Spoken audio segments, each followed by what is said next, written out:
Welcome to another episode of the Art of Braids podcast. I'm your host, Karen Tenord. So welcome back. Today we're going to be talking about one of my I think it's a very exciting episode and topic, and it's about play braids or having fun with braids. And the actual title is Braids in Motion: How Play Braids is Redefining Hair Play with Alli Parker. And our special guest is, of course, Alli Parker, Allison Parker, formerly. So thank you so much for joining us for today's episode. And please give us an intro of who you are and where you are and a little bit of your background. All right. Well, thanks for having me. It's my favorite topic to talk about, hair. So I'm Alli Parker. My company is called Playbraids, and it's a company of one, so it's just me. I'm in Tampa, Florida, and I'm in a salon barbershop shared kind of communal space that's really cool, that allows for all my creativity and my travel schedule, things like that. So I'm very fortunate. The space that I'm in right now allows for that.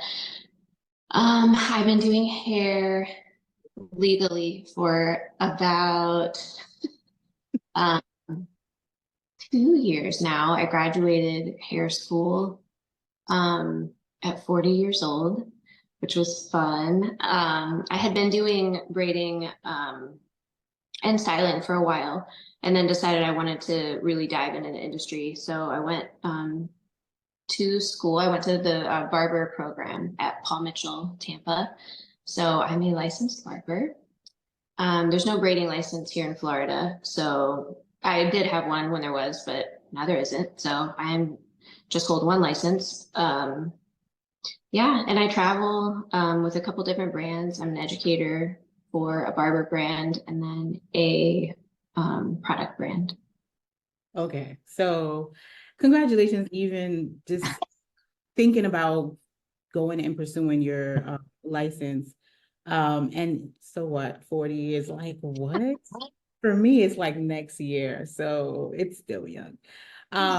But no, like I think it's very important when you're pursuing something that you are passionate about to get as much education or credentials as possible, because I think a lot of people who don't have it, they have like this nervousness about them where it's like, oh, I'm looking over my shoulder, and people don't really listen as much if you don't have like that license where you can be like, listen, I'm a licensed professional, and they just take you a little bit more seriously.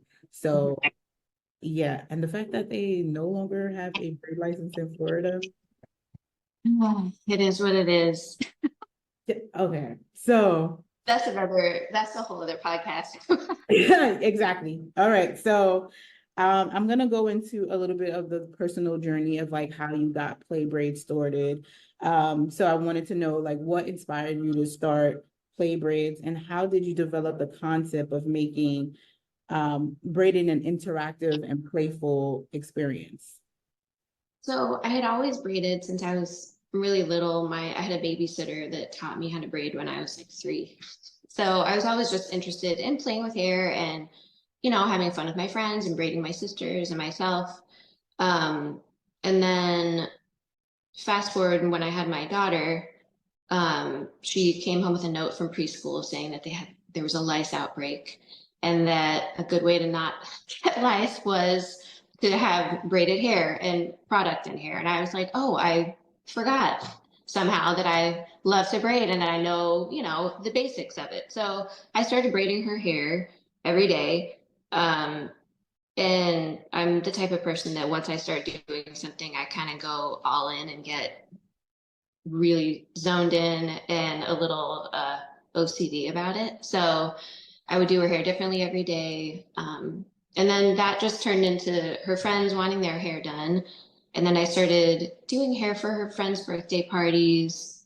And it was just a fun, I wasn't thinking business at the time. And then it kind of the ball got rolling and it turned into me doing events, you know, little pop-up markets and fun events and more people. I met more people in the community, met some people that did runway shows. I started doing some bridal work and it just kind of snowballed. It's like once you meet one person, put yourself out there, it turns into 5 people, it turns into 10 people, it turns into thousands.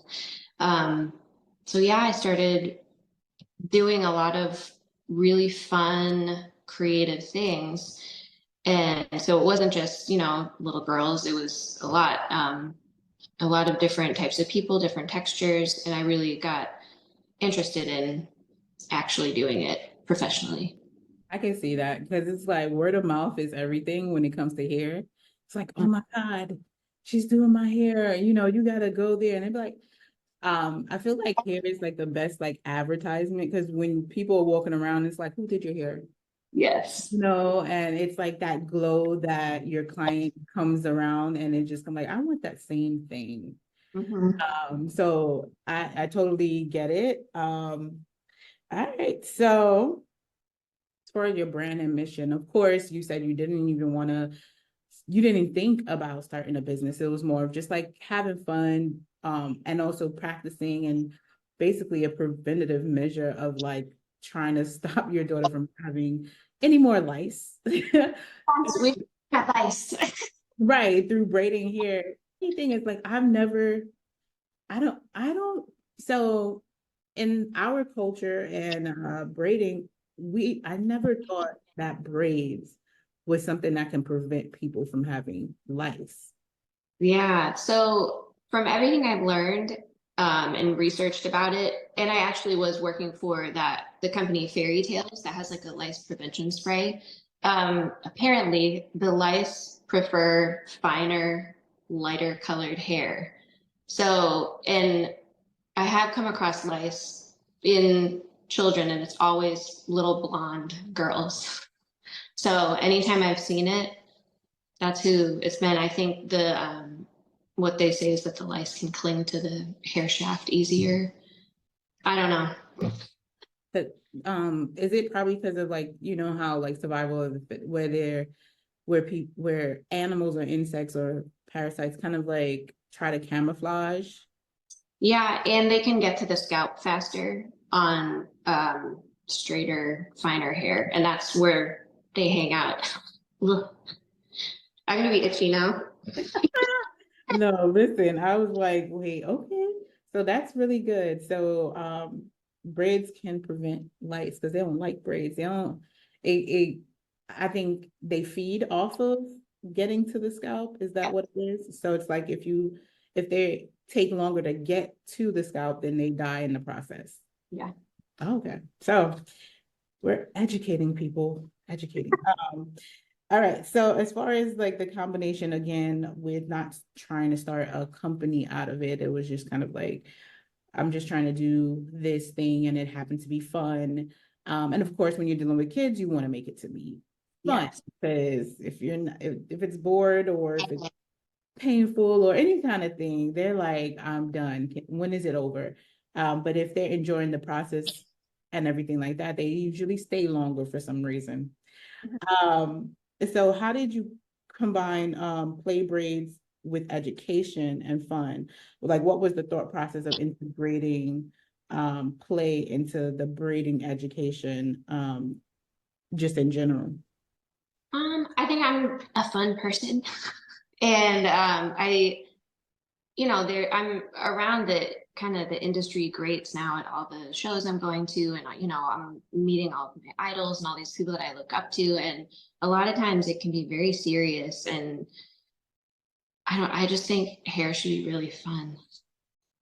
So keeping it lighthearted and um, it is a serious industry, and you know, I'm not making light of that, but I think some people uh, miss out on the joy and the joy that we can bring to our clients. And that's what it's all about, turning that chair around and you know, you change their day, you made them feel good. When my hair looks crazy, I don't feel good.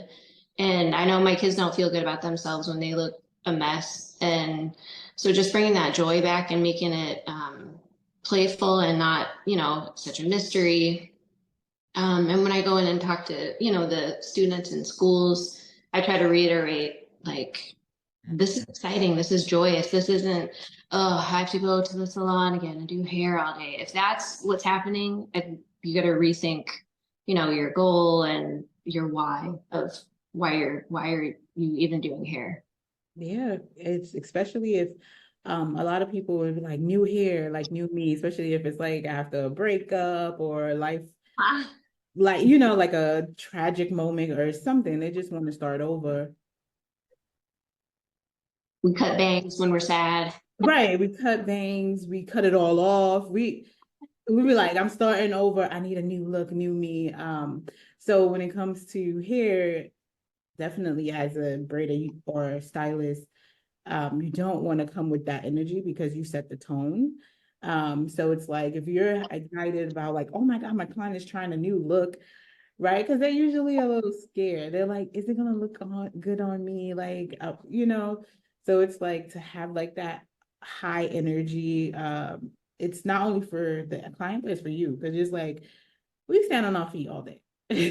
So we can't come to where like I'll literally claim like I'm gonna have a really good day before I go into like I have to pep talk myself before I go to speak to any client, just to make sure that my energy and my vibration is at a good place so I don't transfer that because Yep.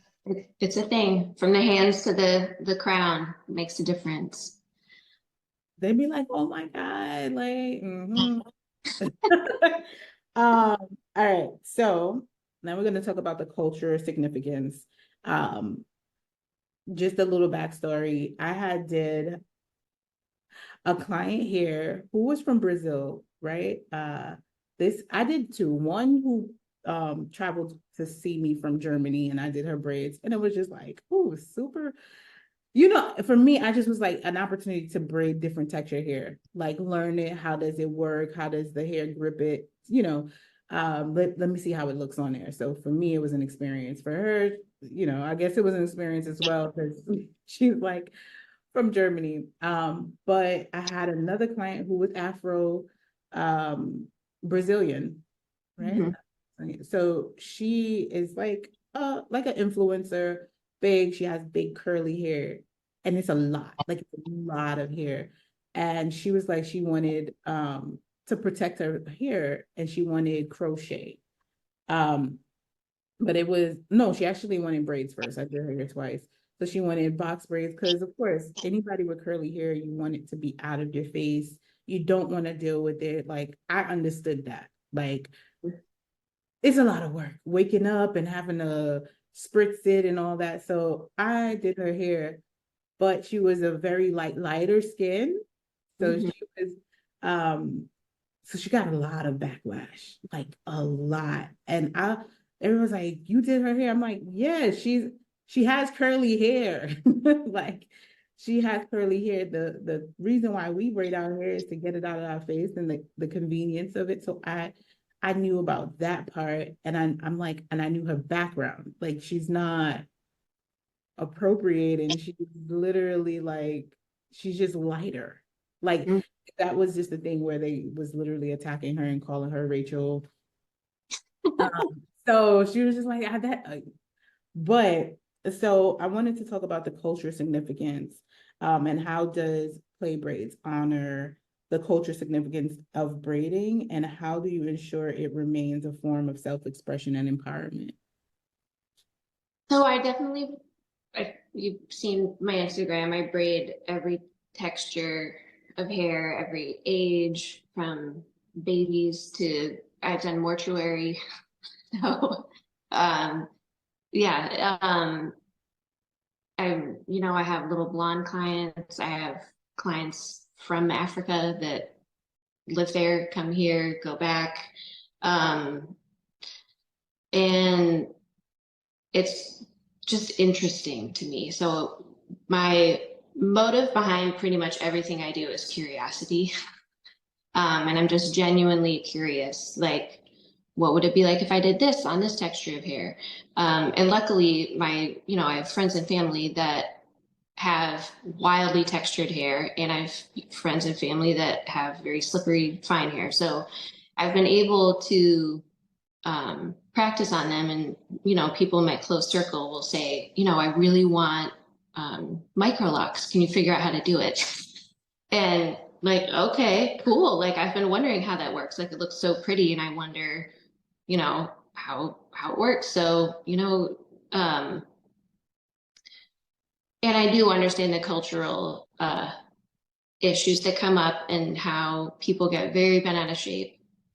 Rightfully so, like people have a right to be upset about something they see or something that I'm doing. But I don't agree with the attack first and ask later, which like you've experienced with your client. Instead of asking, like what is their background? I have clients that are South American that have white blonde hair, and they are, just speaking fluent Spanish in my chair. And I have clients that are Black that were raised by an entirely white family, and they have no ties to anything from their genetic culture. And so my issue on everybody's a keyboard warrior and gets really upset. And I'm very sensitive to the situation, which is why I ask questions first, and I'm curious about it.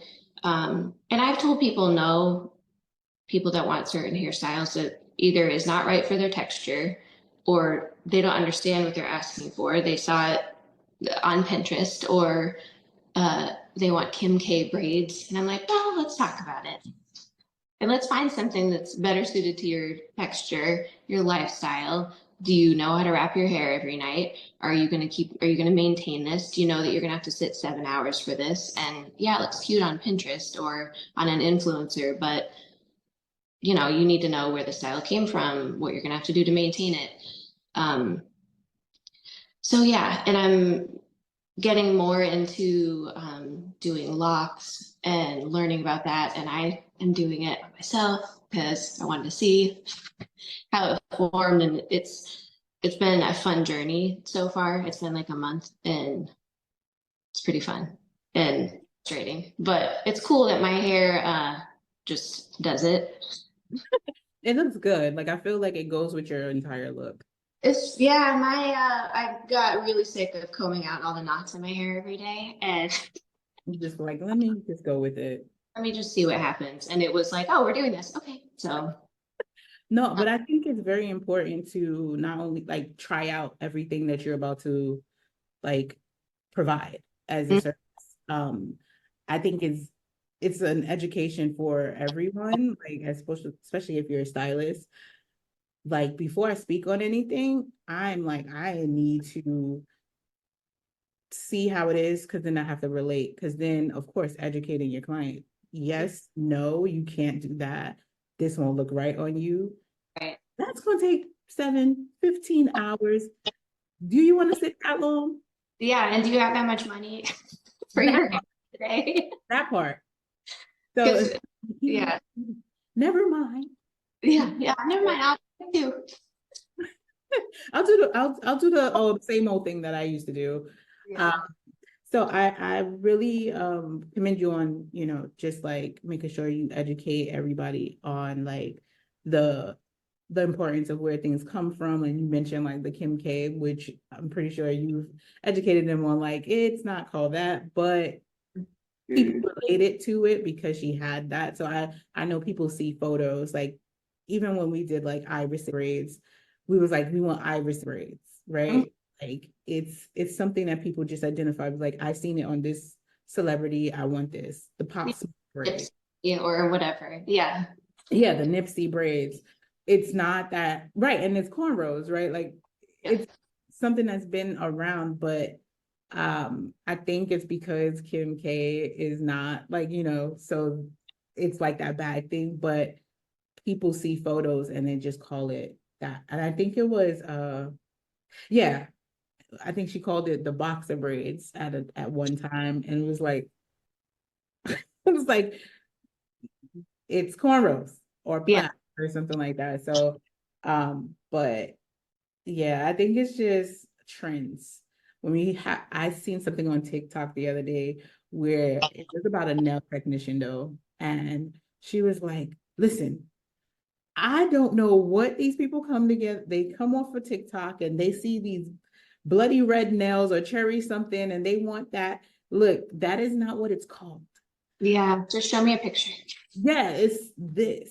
And then a couple of hairstylists, including myself, was, writing in the comments like, we get it, where people like, we always have to learn something new when it comes to our clients, because they're always coming with a photo from somewhere that they found, and they're like, can you do this? Yeah.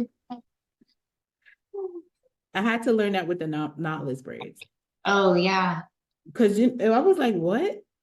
Yes, I can. And I kind of Googled it and I went on YouTube and I was like, oh, it's like the feed-in braids, but it's just single Yeah. Like braid. individuals, just, yeah. Right. So individuals, I was just like, oh yeah, I could definitely do that. I practiced it first before I no testing. Yes. But it's like once you have that basic skill, you can do anything because you just like it's the finger work, Mm-hmm. and it's like how much like I gotta try the 5 strand, the 4 strand. I have to. Like I really like I'm so tempted. I'm like, Yeah. I gotta break it. I gotta make some more videos of that. I'm teaching it next week in Puerto Rico at oh, the San Juan Beauty Show, so I'm excited about that. oh, that's dope. That's dope. Yeah. So now we're gonna dive into the play braids. I know you haven't invented it yourself, but the fact that you were able to master it, and I feel like that's become part of your like brand. The 5 strand. Is it 4 or 5 strand? I think you could do it. Yeah, the one that I keep doing, that's the five. So okay, so now like I want to know like um how how important or how do like clients feel getting that done? I feel like this is not the question that I asked, but I'm like, as far as like, how is it on your end? It's fun because I've had people ask for it. They're like, I want your viral braids. I had like a couple of my reels just like go off and get millions and millions of views. And so it's mostly like the teens and the tweens that are like, I want your viral braids. And then people will come up to me at shows now and say, oh my God, you're the one that does that crazy basket looking. And I didn't invent it. People have been doing it. People can do 7, 9,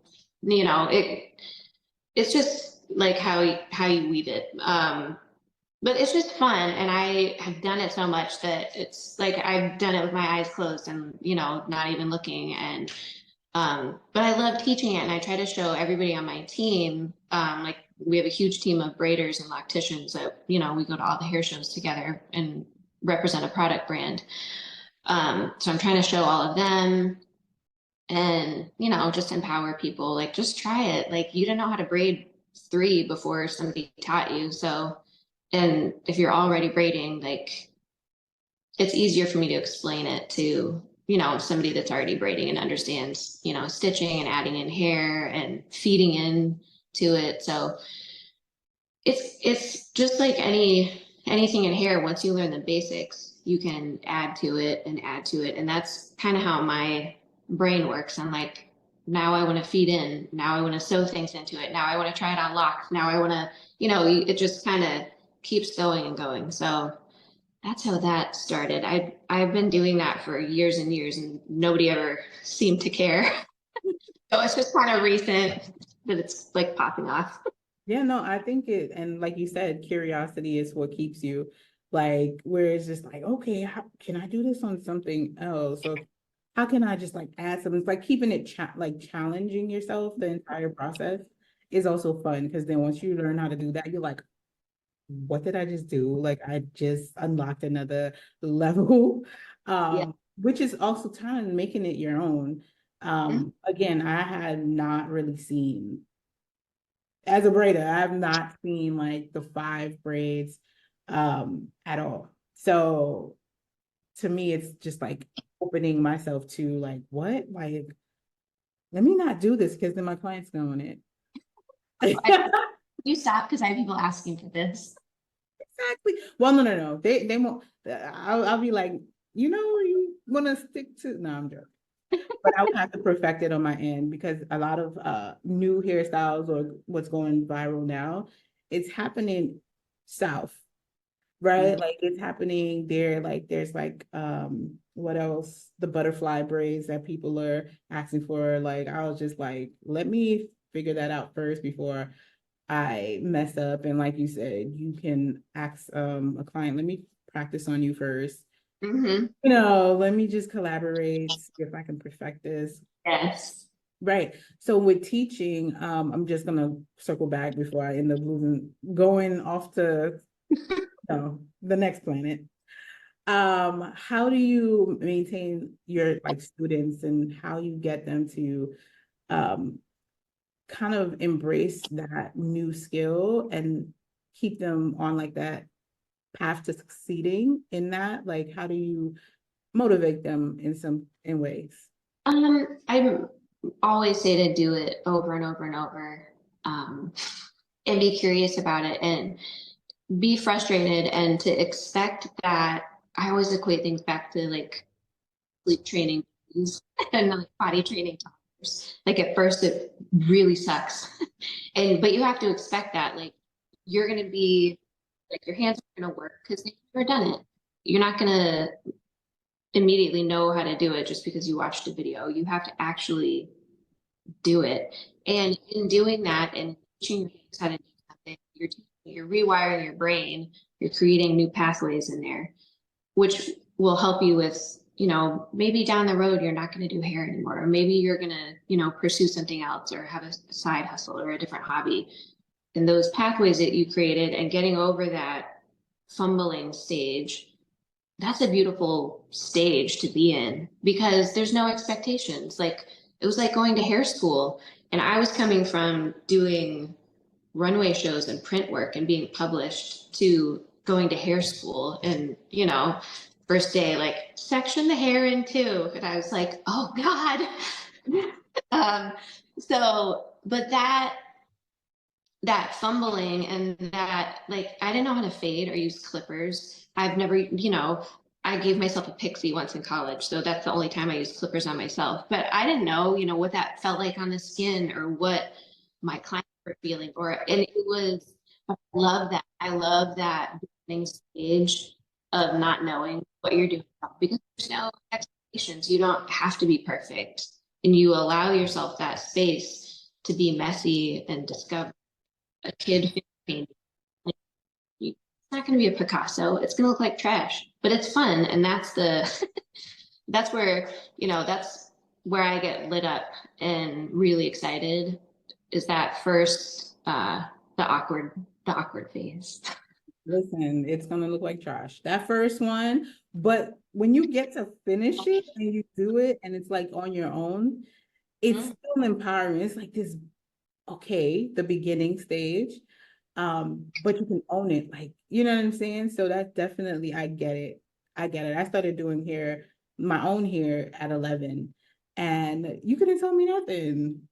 It looked crazy. But I Yeah.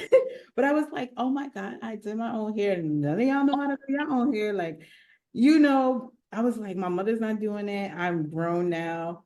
But I kept on going until I got to high school, which was like 3 years later.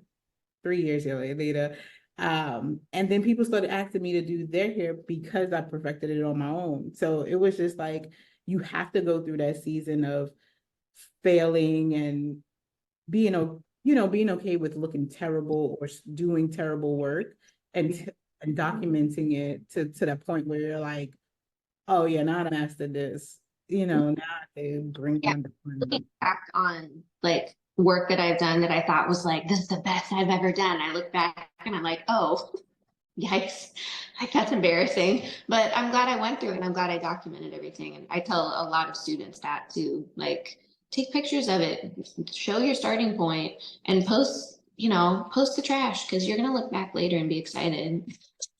I'm just like the way you saying like just post the trash. It's fine. This is true. Yeah, no. So I have this the first piece of like braided artwork that I have. It's supposed to be a bra. It is terrible. Like it was falling apart. I just put it in a frame. So now when people come and like see my stuff, and they were like, oh, okay, this is amazing. I'm like, well, listen, it started there. And they're like, what? I'm like, yeah, that was it. That was it.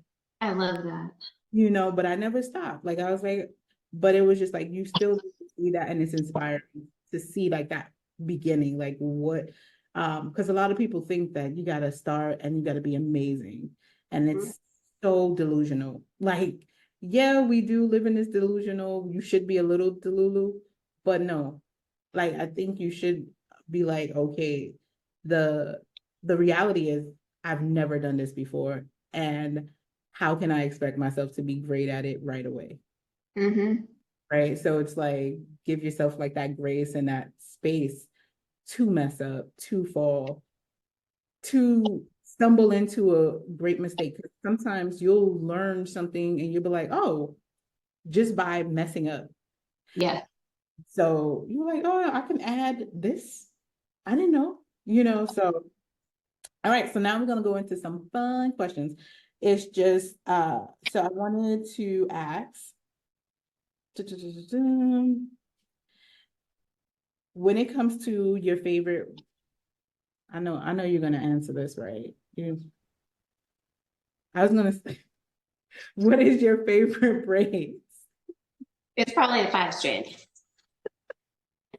Um, but it's so funny. I realized that when I was on stage in the middle of doing hair and the other barber that was on stage with me, we kind of go back and forth and, chit chat with each other while we're demonstrating stuff. And I was braiding.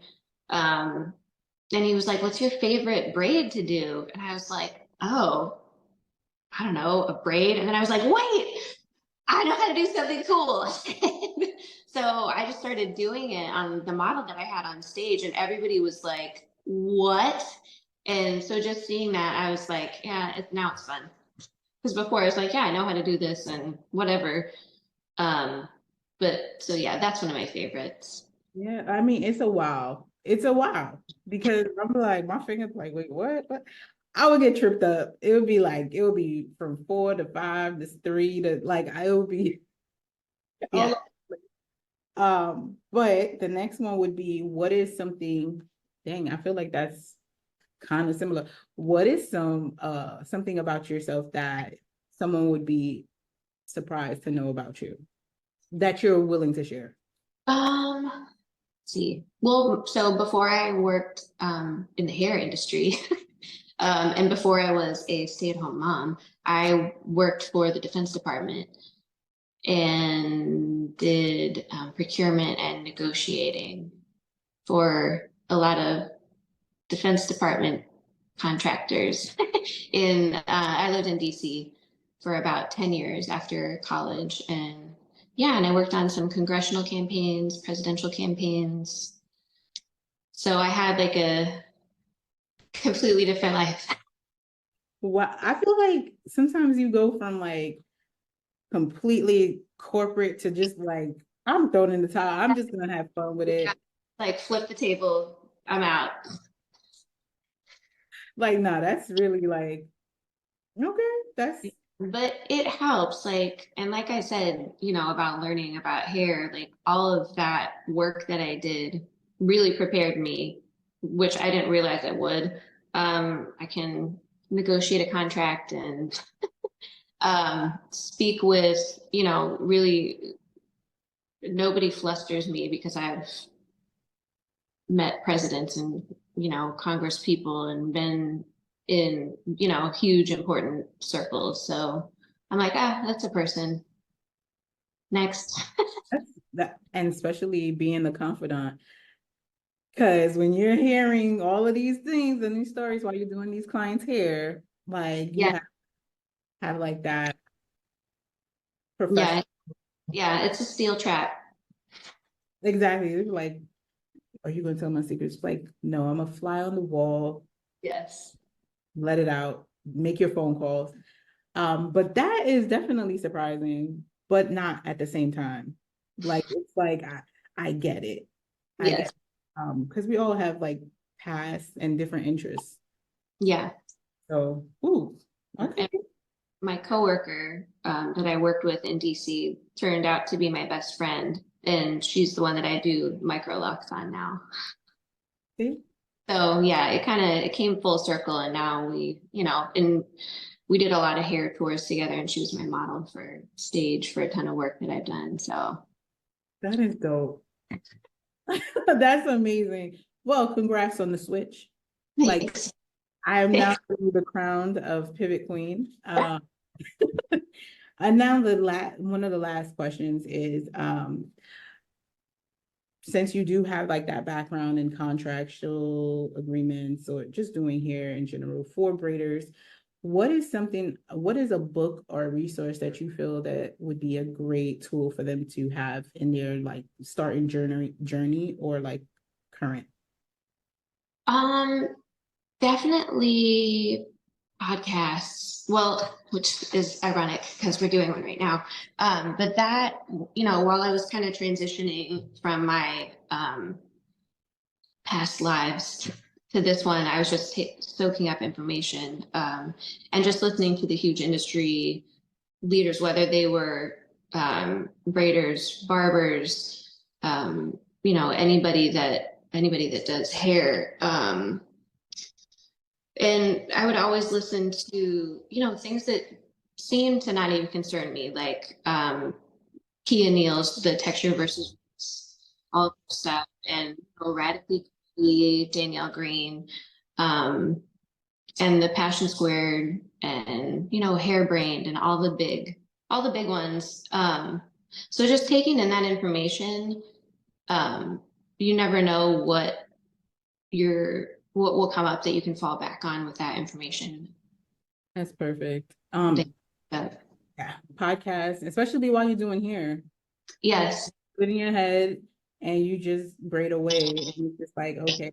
Because I mean, it's hard to really read a book while True. doing people. Yeah, when you're doing people, you can do an audio file, but as far as like, you definitely can just pop something in your ear and just zone out if your client's not talking to you. Right. Because sometimes then you be like, this is my like zone time. Maybe like, oh, It's usually me. I'm the yapper while I'm doing hair. Like, oh.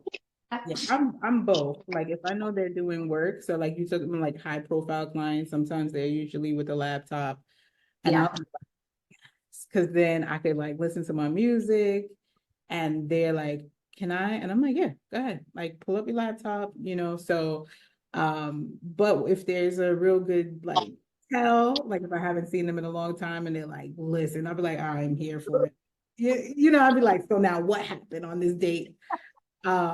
It's really fun, but it's like knowing when to listen and knowing when to give them the space.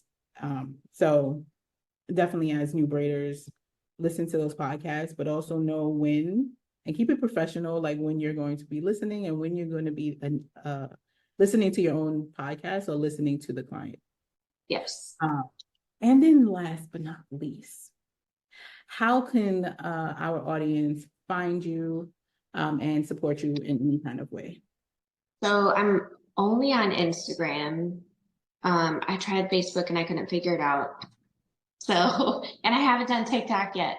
And I feel like I probably should, but I'm also proud of myself for not doing it yet. So it's just Instagram, it's Playbraids. And people can DM me.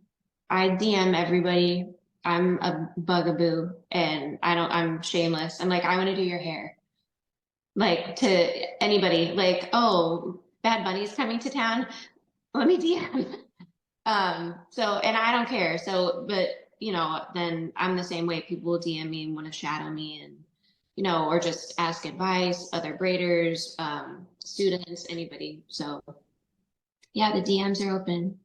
Yeah, listen, this is how we connected. Yes. Yeah. And if I don't answer, just put a comment under one of my posts and I'll see it. Oh, thank you so much. And that's another jewel, just by saying how to connect with you, is just don't be afraid. Mhm. Be okay with looking crazy and just acts. Yes. But definitely please connect with Alli Parker of Playbraids.